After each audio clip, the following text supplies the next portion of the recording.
Hello friends, welcome to my channel.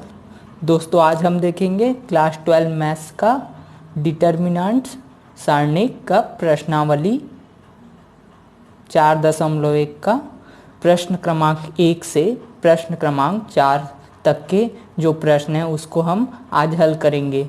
तो दोस्तों, अगर आप मेरे चैनल में नए हैं तो मेरे चैनल को सब्सक्राइब कर लीजिए, क्योंकि आपको इस चैनल में क्लास 12 से रिलेटेड सारे फॉर्मूलाज फिज़िक्स, केमिस्ट्री, मैथ्स तीनों सब्जेक्ट के मिलते रहेंगे। तो चलिए शुरू करते हैं। प्रश्नावली 4.1 में क्या दिया है? प्रश्न क्रमांक 1 से 2 तक में सारणिकों का मान ज्ञात करना है। प्रश्न क्रमांक 1 और 2 में तो हमारा पहला प्रश्न है सारणिक 2 4 -5 -1। तो हल करते हैं। तो हल माना a बराबर 2 4 -5 -1। तो सारणिक की वैल्यू कैसे हम ज्ञात करते हैं? सब जो एलिमेंट होता है उसको हम क्रॉस मल्टीप्लाई करते हैं। जैसे कि a1 का b2 से हो जाएगा, फिर माइनस करके नीचे माइनस करके हम अगले वाले को सेकेंड एलिमेंट को क्रॉस मल्टीप्लाई करते हैं। तो ये हो जाएगा a2 b1। तो इसी प्रकार हम क्वेश्चन में आते हैं। तो a सारणिक a की वैल्यू हो जाएगी सारणिक a बराबर 2, फिर -1 का मल्टीप्लाई माइनस करके 4 इंटू -5। तो क्या हो गया?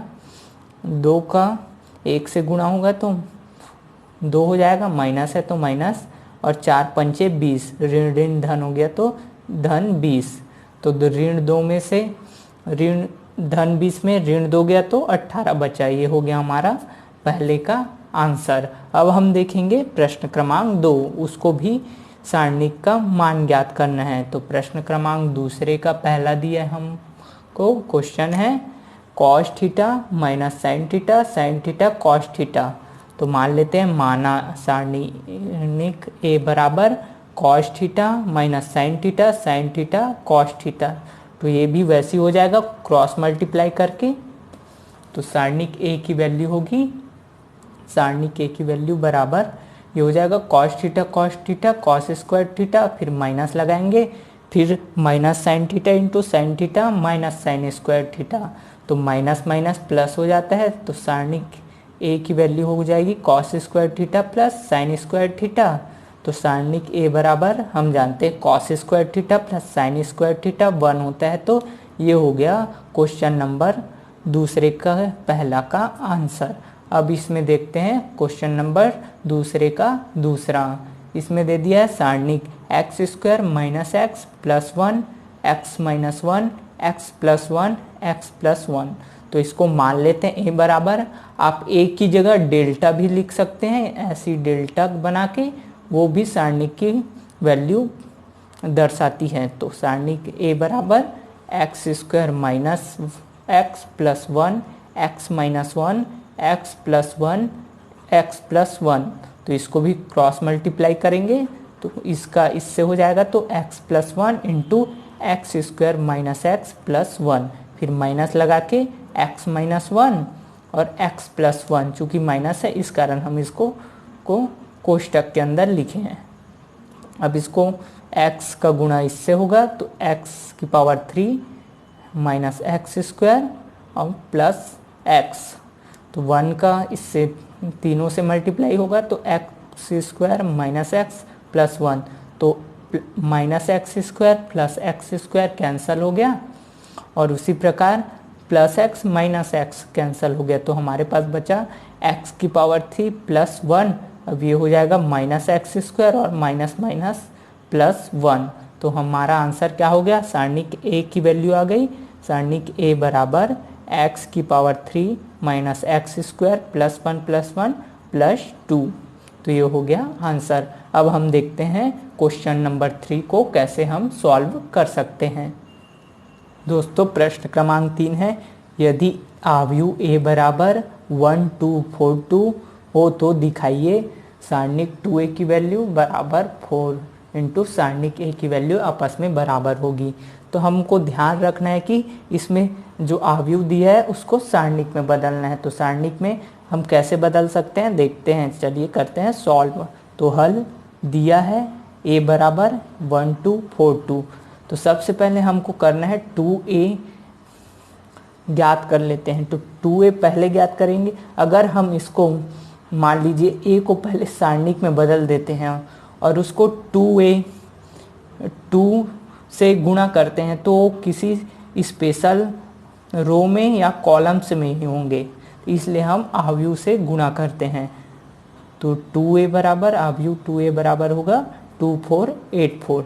अब 2a इसको सारणिक में बदलेंगे तो हो जाएगा सारणिक 2a बराबर 2 4 8 4। अब इसकी वैल्यू करेंगे सारणिक 2a की वैल्यू 2a बराबर 2 का 4 से होगा, फिर माइनस लगा के -4 × 8। तो 2 क्या होता है 2 × 4 8 -4 × 8 32। तो सारणिक 2a की वैल्यू आ गई सारणिक 2a बराबर -24 ऋण 24। इसको हम इक्वेशन नंबर 1 दे दिए। फिर अब क्या हमको करना है, ये तो हो गया हमारा LHS। अब RHS निकालेंगे तो उसके लिए क्या ज़रूरत पड़ेगी, सारणिक a की वैल्यू। तो सारणिक a बराबर 1 2 4 2। अब इसको क्रॉस मल्टीप्लाई करेंगे तो हो जाएगा 1 का 2 से गुणा होगा, माइनस लगाएंगे तो 4 का 2 से। तो क्या होगा 1 × 2 2 -4 × 2 8। तो 2 -8 क्या हो जाएगा सारणिक a की वैल्यू सारणिक a बराबर -6 हो जाएगा। तो अब इसके बाद अगला स्टेप होगा हमारा दोनों पक्षों में 4 से गुणा कर देंगे। तो 4 × सारणिक a की वैल्यू बराबर 4 × -6। तो 4 × -6 हो जाएगा -24। ये हो गया इक्वेशन नंबर 2। हम अब इक्वेशन नंबर 1 देखते हैं। इक्वेशन नंबर 1 का राइट हैंड साइड -24 है और इक्वेशन नंबर 2 का भी राइट हैंड साइड -24 है। तो इससे स्पष्ट है कि समीकरण 1 व समीकरण 2 से जब राइट हैंड साइड बराबर है तो लेफ्ट हैंड साइड भी बराबर होगा। तो क्या हो जाएगा सारणिक 2a की वैल्यू बराबर 4 × सारणिक a। यही हमको सिद्ध करना था। अंत में लिखेंगे हम सिद्ध हुआ, या हम लिख सकते हैं इति सिद्धम। तो ये रहा प्रश्न क्रमांक 3 का आंसर सॉल्यूशन। अब हम देखते हैं प्रश्न क्रमांक 4 को हम कैसे सॉल्व करते हैं। दोस्तों हमारा प्रश्न क्रमांक 4 है, यदि a बराबर 1 0 1 0 1 2 0 0 4 हो तो दिखाइए कि सारणिक 3a की वैल्यू बराबर 27 × सारणिक a। तो दोनों को हमको सिद्ध करना है, दर्शाना है। तो दिया है आव्यूह a बराबर 1 0 1 0 1 2 0 0 4। तो अब हम इसको 3 से गुणा कर लेते हैं आव्यूह को। तो 3a, क्योंकि हमको 3a की वैल्यू चाहिए, तो 3a बराबर इसका एलिमेंट में सबका 3 से गुणा हो जाएगा। तो 3 0 3 0 3 6 0 0 12 हो जाएगा। अब हम करते हैं सारणिक 3a सारणिक में बदलेंगे तो ये हो जाएगा 3a। अब इसकी हमको वैल्यू चाहिए, तो हम पंक्ति से भी कर सकते हैं और हम कॉलम से भी कर सकते हैं। तो हम पंक्ति से करेंगे तो इसके लिए क्या होता है, इसको करने के लिए एक फॉर्मूला होता है। जैसे कि a11 पहला एलिमेंट है तो उसमें -1 की पावर 1 + 1 होता है, क्योंकि इसका पोजीशन क्या होता है 1 1। तो 1 + 1 तो बराबर क्या हो जाता है 1 हो जाता है। और इसका पोजीशन होता है a12 तो बराबर फिर -1 की पावर 1 + 2 हो जाता है। तो इसका वैल्यू क्या हो जाती है -1। अब इसी प्रकार 1 3 है इसका पोजीशन, तो a13 बराबर -1 की पावर 1 + 3 तो ये हो जाता है +1। तो इसी प्रकार हम हल करेंगे। तो सारणिक 3a की वैल्यू बराबर 3। अब इसमें जो है ये है पहले पंक्ति में है पहले कॉलम में, तो पहले पंक्ति और पहले कॉलम के एलिमेंट को छोड़कर जो बचेगा, मतलब इसमें बच रहे 3 6 0 12 3 6 0 12, ये कहलाएगा उसका उप सारणिक। तो इसको लिखेंगे 3 6 0 12, फिर माइनस यहाँ इसके कारण लग रहा है -0 1 को लिखने की ज़रूरत नहीं है, तो -0 हो गया। फिर ये फर्स्ट रो और सेकेंड कॉलम को छोड़ेंगे, जो एलिमेंट बचेगा वो होगा इसका उप सारणिक।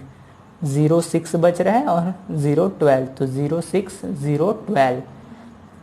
फिर +3 करेंगे ये वाला, फिर इसमें तीसरा कॉलम और पहली पंक्ति को छोड़ेंगे, क्या बच रहा है 0 0 3 0, तो यहाँ 0 0 3 0। अब इसको हम सॉल्व करेंगे तो क्या हो जाएगा, सारणिक 3a की वैल्यू बराबर 3 और 12 3 36, ऋण 0 का 6 से हो जाएगा तो ऋण 0, ये हो जाएगा 0, इधर भी 0 0 +3 और इसका 0 से मल्टीप्लाई होगा 0, 3 × 0 0, तो क्या बचा 3a की वैल्यू आ गई 36 दिया 108 -0 +0, तो सारणिक डिटर्मिनेंट 3a बराबर 108, ये हो गया हमारा इक्वेशन नंबर 1।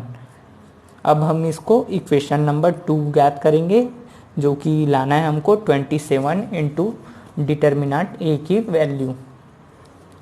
तो अब हम उस ज्ञात करने के लिए हमें डिटर्मिनेंट a की वैल्यू चाहिए, तो डिटर्मिनेंट a बराबर 1 0 1 0 1 2 0 0 4, इसमें भी वैसे ही करेंगे तो 1 हो जाएगा, फिर इसका उपसारणिक होगा 1 0 2 2 4 -0, फिर इसका उपसारणिक होगा 0 0 2 4 +1 और इसका उपसारणिक हो जाएगा 0 0 1 2, यहाँ आ गया।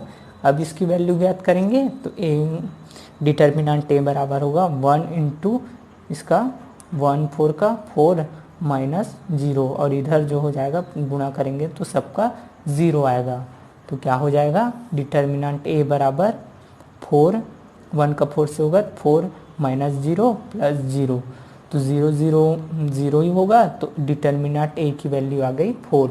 अब इसका दोनों पक्षों में 27 से गुणा कर देंगे, तो 27 × डिटर्मिनेंट a बराबर होगा 27 × 4, तो 27 × डिटर्मिनेंट a की वैल्यू बराबर हो जाएगा 27 × 4 होता है 108, ये हो गया हमारा समीकरण 2। तो समीकरण 1 व 2 से स्पष्ट है कि दोनों का राइट हैंड साइड बराबर है, तो लेफ्ट हैंड साइड भी बराबर होगा, तो ये हो जाएगा डिटर्मिनेंट 3a बराबर 27 × डिटर्मिनेंट a की वैल्यू, तो दोनों आपस में बराबर हैं, तो ये सिद्ध हुआ। हम लास्ट में लिख सकते हैं सिद्ध हुआ या इति सिद्धम। तो ये रहा हमारा प्रश्नावली 4.1 का क्वेश्चन नंबर 1 से क्वेश्चन नंबर 4 तक का सॉल्यूशन। तो दोस्तों अगर वीडियो अच्छा लगा हो तो वीडियो को लाइक कीजिए, और मेरे चैनल में आप नए हैं तो मेरे चैनल को सब्सक्राइब कीजिए, क्योंकि मैं क्लास 12वीं से रिलेटेड कक्षा 12वीं का फिजिक्स केमिस्ट्री मैथ्स का पूरा सॉल्यूशन, टॉपिक्स, फॉर्मूला सब लाते रहता हूँ और वीडियो अपलोड करते रहता हूँ। तो मिलते हैं अगले वीडियो में। जय हिंद, धन्यवाद।